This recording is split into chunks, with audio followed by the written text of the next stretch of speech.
NTI Day number 24, Social Studies for 5th grade. A Nation at War. Build on what you know. Have you ever started a task that was harder than it seemed at first? At the start of the Civil War, both sides thought they could win quickly. Soon they knew that winning would be far from easy. The North against the South.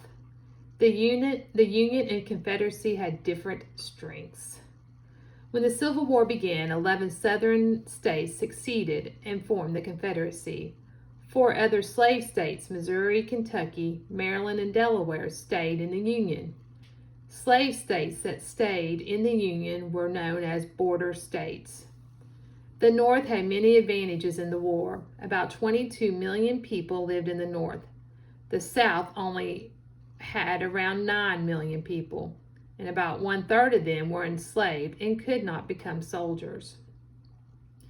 The North had more factories from making weapons and supplies. It also had more railroad lines than the South. Soldiers and supplies could move quickly by railroad.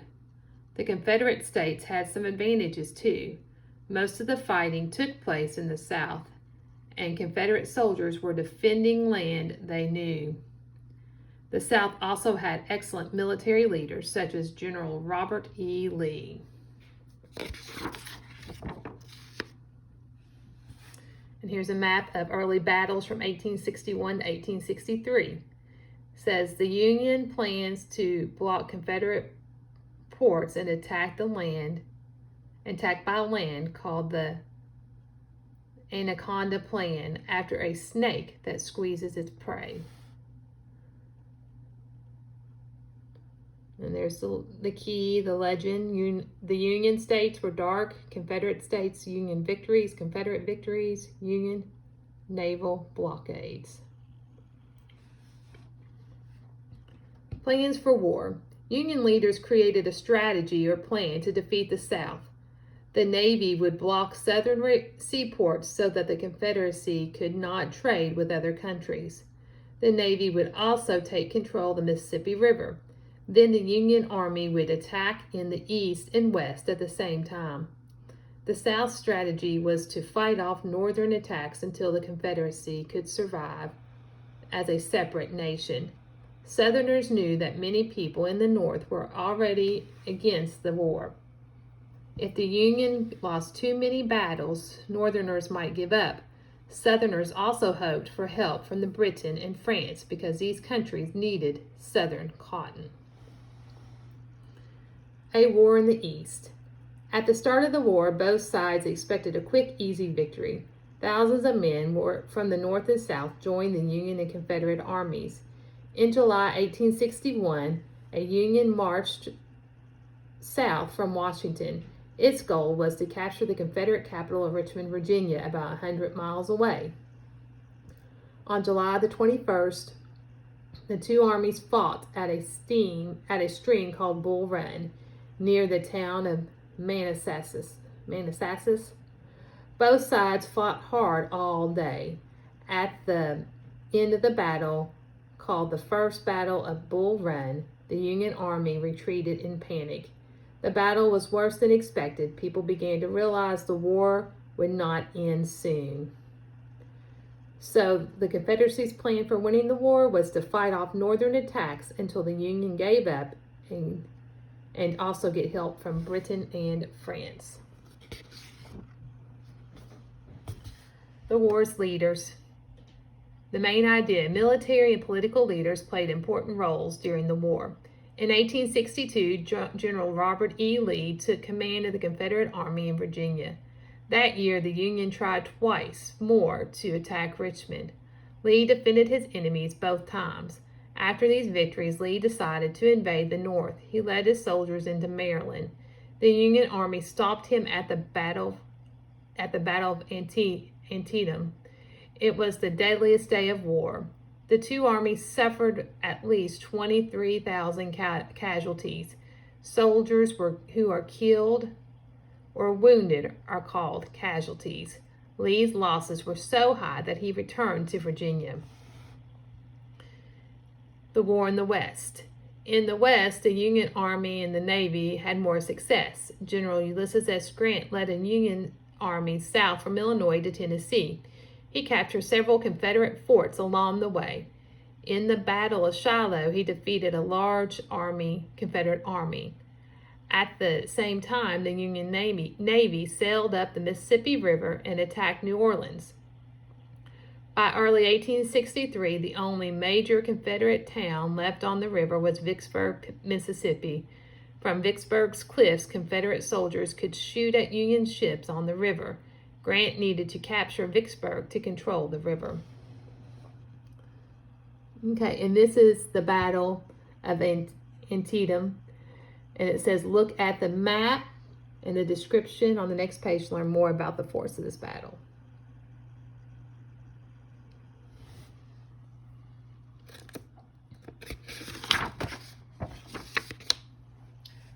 The governments respond.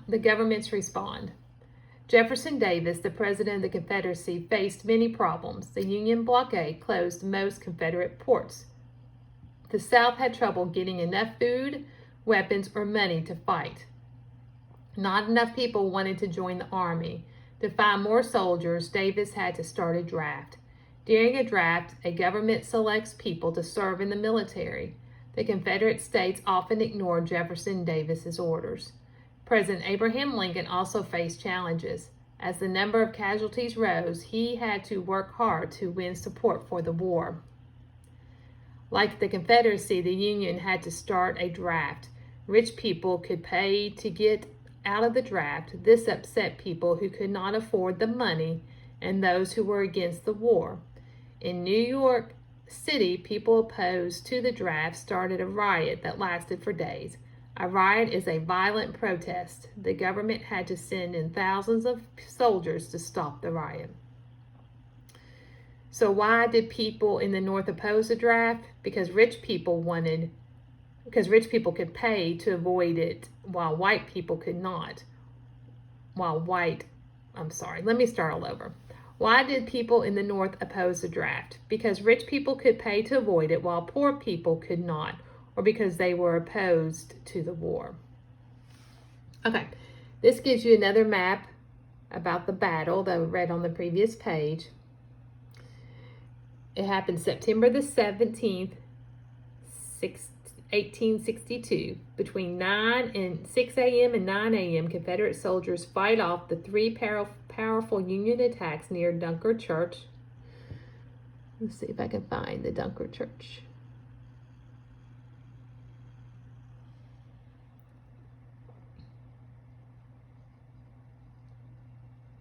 Okay. I'm not seeing it on the map labeled for me, but I'm sure it's like right down in here somewhere.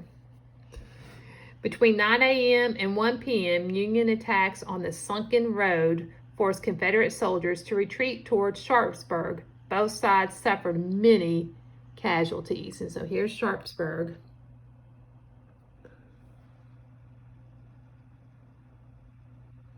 Number 3, 1 p.m. to 3 p.m. After hours of lighting, Union soldiers crossed the creek and attacked Sharpsburg. The bridge is later renamed for the commander, General Burnside.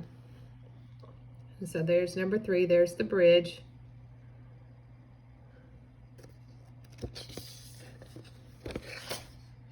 Okay. Here we go.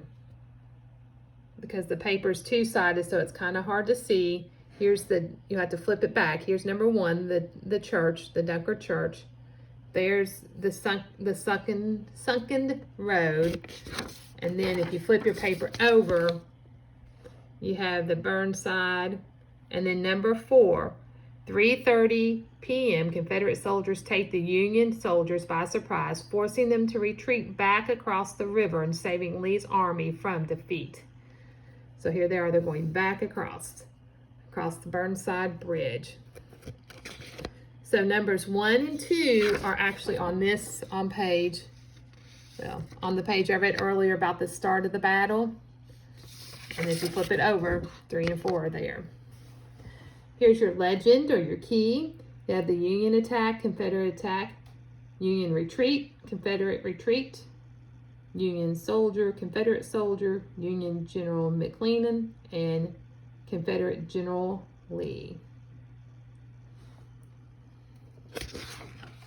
Turning points.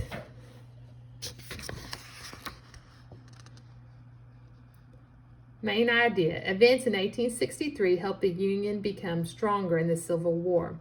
At the start of the war, President Lincoln's only goal was to keep the Union together. He did not plan to free enslaved people, but by 1862, however, he changed his mind. Many people in the North wanted him to end slavery, and freeing enslaved people could weaken the Confederacy. He also hoped that freed slaves would work to keep the Union. Lincoln put the Emancipation Proclamation into effect on January 1st, 1863. Emancipation is the freeing of enslaved people. This proclamation declared that slaves in the Confederacy were free. It did not end slavery in the border states. Confederates ignored the new law. The North would have to defeat the South to free the slaves.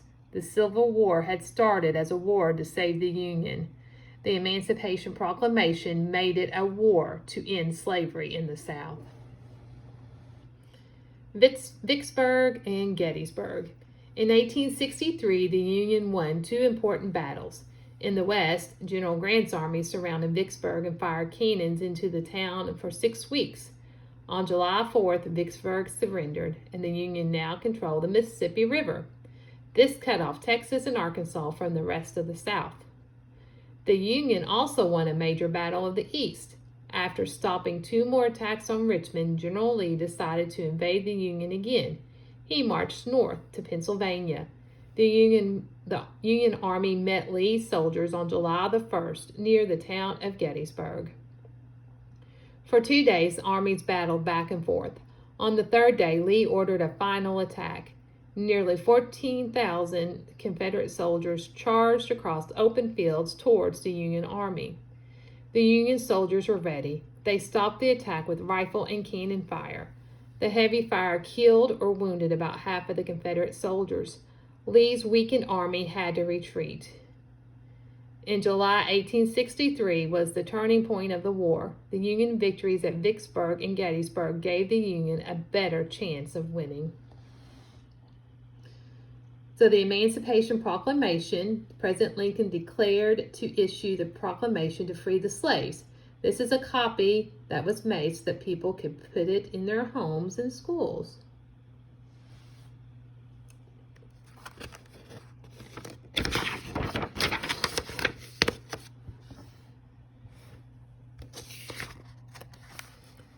Later that year, President Lincoln gave a short speech at Gettysburg, known as the Gettysburg Address.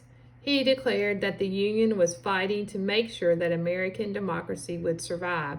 The speech is famous as a powerful statement about the purpose of the Civil War. Why was the victory at Vicksburg important to the Union? Because it gave the Union control of the Mississippi River. Lesson summary. At first, the Confederacy won the battles in the East, while the Union won the battles in the West. However, victories in Vicksburg and Gettysburg gave the Union the advantages in the war. And with the Emancipation Proclamation, the Civil War became a fight to end slavery in Confederate states. Here's a picture of Gettysburg. The painting shows the Confederate attack on the third day of the battle. This attack is known as Pickett's Charge, after one of the generals who led it.